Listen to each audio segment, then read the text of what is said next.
જય શ્રી કૃષ્ણ. ઓમ નમઃ શિવાય. હવે પ્રદોષ એટલે પ્રકર્ષેણ દોષમ હરતી ઇતિ પ્રદોષ. સાંજે સૂર્યાસ્ત પછીનો 1 કલાકનો સમય એને પ્રદોષ કાળ કહેવાય. અને બારસ ઉપર તેરસ હોય, સાંજે સંધ્યાકાળે તેરસ પહોંચતી હોય, સૂર્યાસ્ત પછીના 1 કલાક સુધી એને તેરસ પ્રદોષ કહેવાય. તો તેરસ પ્રદોષના દિવસે આખો દિવસ ભૂખ્યા રહેવું, મહાદેવજીનું નામસ્મરણ કરવું, ઉપાસના કરવી અને સાંજે મહાદેવજીની આરતી કરી અને જમવું, એને પ્રદોષનું વ્રત કહેવાય. આ વ્રત કરવાથી મનુષ્યની બધી જ મનોકામના પૂરી થાય છે. હવે પહેલાંના સમયમાં વિદર્ભમાં એક બ્રાહ્મણ પતિ પત્ની રહેતા હતા અને એનો એક દીકરો હતો. અને સમય જતાં એ પતિ મરી ગયો અને બ્રાહ્મણ સ્ત્રી અતિશય ગરીબ થઈ ગઈ. હવે આ બ્રાહ્મણ સ્ત્રી એ ઘેર ઘેર ભિક્ષા માગી અને ઘર ચલાવતી હતી. અને એક સમયે વિદર્ભ રાજ્ય ઉપર બીજા રાજ્યવાળાએ હુમલો કર્યો, રાજાને મારી નાખ્યો, રાજ્ય પડાવી લીધું.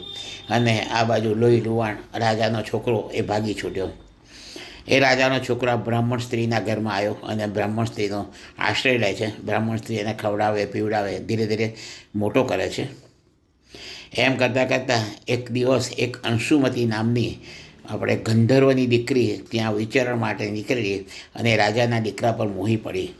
એટલે એના પિતાને કહ્યું કે મારે આ છોકરાને પરવડવું છે. ગંધર્વએ ધ્યાન કરીને જોયું તો કે આ તો રાજાનો દીકરો છે. એટલે ગંધર્વએ હા પાડી. અંશુમતી અને રાજાના છોકરાના લગ્ન થાય છે.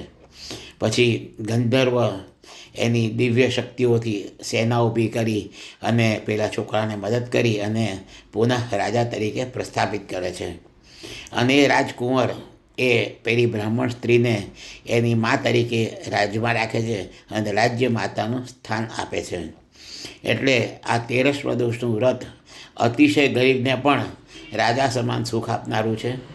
એટલે હંમેશા તેરસ પ્રદોષનું વ્રત કરવું.